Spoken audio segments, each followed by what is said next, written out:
This city is renowned as the homeland of pizza, but it's much more than that. It's a state of mind, a city that enchants you, keeps you gazing upward, surprising you with its breathtaking beauty, mysticism, and enigmas. It's history and art, but it's also an atmosphere that envelops you as you wander through its alleys and neighborhoods. Naples is indeed one of Italy's oldest and most significant cities, and it's the one that best encapsulates an incomparable atmosphere, impossible to find elsewhere. History, culture, art, esotericism, and much more await in this episode of Grand Tour. The Grand Tour was a highly popular educational journey among young European aristocrats. It aimed to complete a young noble's education by exposing them to the artworks and cultures of continental Europe, refining their knowledge and increasing their awareness of the world they lived in. Where does the myth of Naples originate?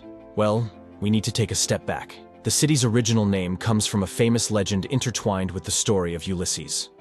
Partenope was one of the enchanting sirens who, due to Ulysses' insensitivity to their song, committed suicide by throwing herself into the sea. Her body was carried by the waves and washed ashore on a piece of land that would be named Partenope. Initially founded in the 8th century BC, it was refounded as Neapolis at the end of the 6th century BC, becoming one of the most important cities of Magna Graecia and serving as a primary conduit for Greek culture into the nascent Roman culture. The city was conquered by the Romans in 326 BC and remained part of the empire until its division. In 536 AD, Naples was conquered by the Byzantines, subsequently becoming an autonomous duchy. The duchy's life was marked by continuous wars against the powerful neighboring Lombard principalities and Muslim conquerors, mainly from North Africa or Sicily, which had been conquered by the Arabs starting in 827. In 1030, Duke Sergius IV granted a small county to a band of Norman mercenaries.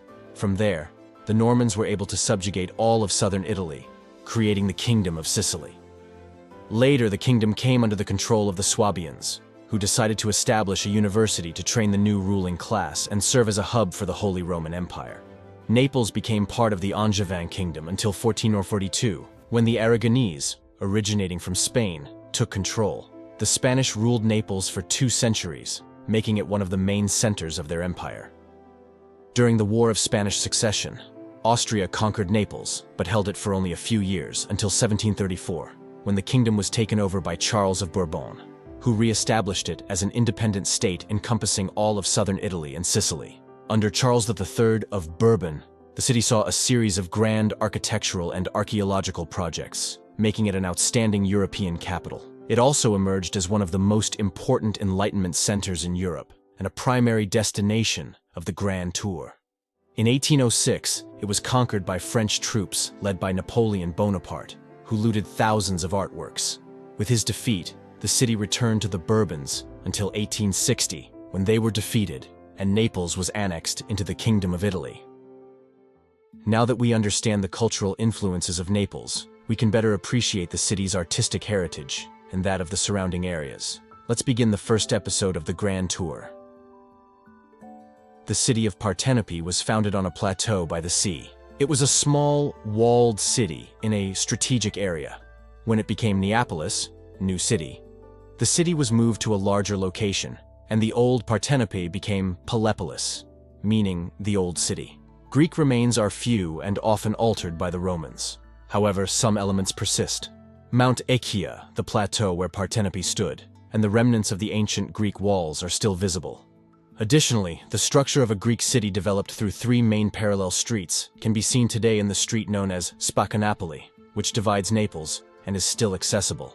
If you are passionate about ancient Greece, I recommend visiting the Paestum Museum near Naples, where you can see 3 ancient Greek temples, the remains of the ancient city, and the remains of the amphitheater.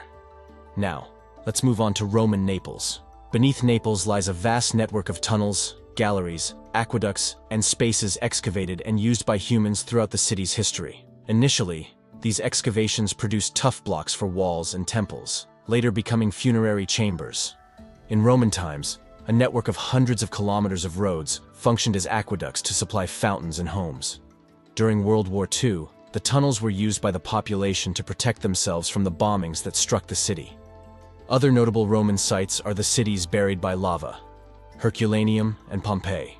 Situated at the foot of the volcano, these cities are rich in history and frozen in time.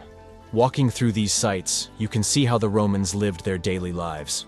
You will find inns, villas, amphitheaters, streets, frescoes, temple remains, and the remains of people who perished while seeking refuge. The perfect summary of the Greco-Roman era is found in the National Archaeological Museum, considered one of the most important in the world for the quality and quantity of works from these periods. It is a must-visit for those interested in this era. Important pieces include the Alexander Mosaic, the Doraphoros by Polykleitos, the Farnese Hercules, the Farnese Bull.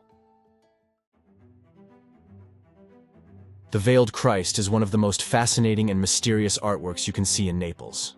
Legend has it that the marble veil covering Christ's body was originally a fabric veil, transformed into stone by a special liquid invented by the sinister Prince of San Severo, a renowned alchemist. Many, however, believe that the remarkable effect is solely the result of the talent of Giuseppe San Martino, the sculptor who created the Veiled Christ. The discovery of a secret room and some macabre works visible in the San Severo chapel has contributed to the aura of mystery surrounding the Prince and the Veiled Christ. The chapel is worth a visit not only for the Veiled Christ, but also for the other artworks housed in this hidden gem nestled among the alleys of Naples. If there is a symbolic place in Naples, it is Piazza del Plebiscito.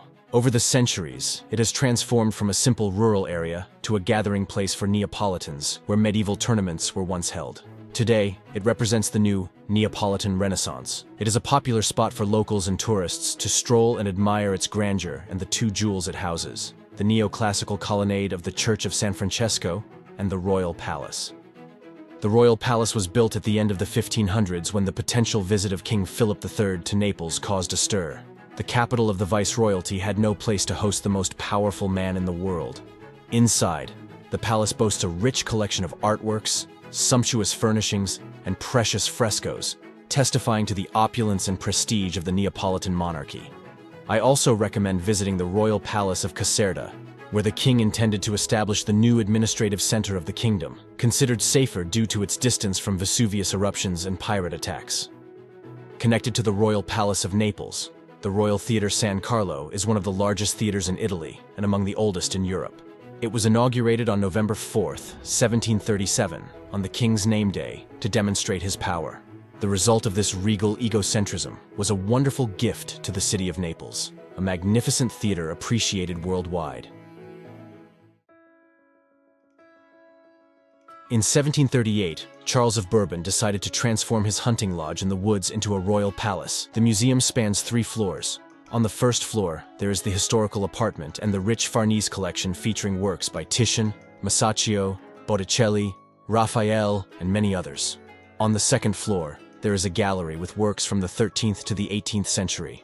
Ribera, Goya, Pinturicchio, Vasari, Mattia Preti, and the extraordinary Flagellation of Christ by Caravaggio. On the third floor, there is a collection of 19th century and contemporary art masterpieces by internationally renowned artists, such as Andy Warhol, Mimo Giottis, Alberto Burri, Mario Merz, Enzo Cucchi, and Michelangelo Pistoletto. For contemporary art lovers, a metro ride is a must. Various artists and architects have created architectural works in several stations, with over 200 contemporary artworks to admire with a metro ticket. The most beautiful is the Toledo station, considered by many to be the most beautiful station in Europe and one of the most beautiful in the world. Robert Wilson's relative light is illuminated by extraordinary light displays in shades of blue. The amount of beauty to observe in this city is endless. If you plan to visit, we recommend seeing the cathedral and the treasure of San Gennaro, Castel dell'Ovo, the Maschio Angioino, the Certosa of San Martino, the cloister of Santa Chiara, the Umberto Gallery. Thanks for watching this video. If you are interested in the format, leave a like and subscribe. See you soon.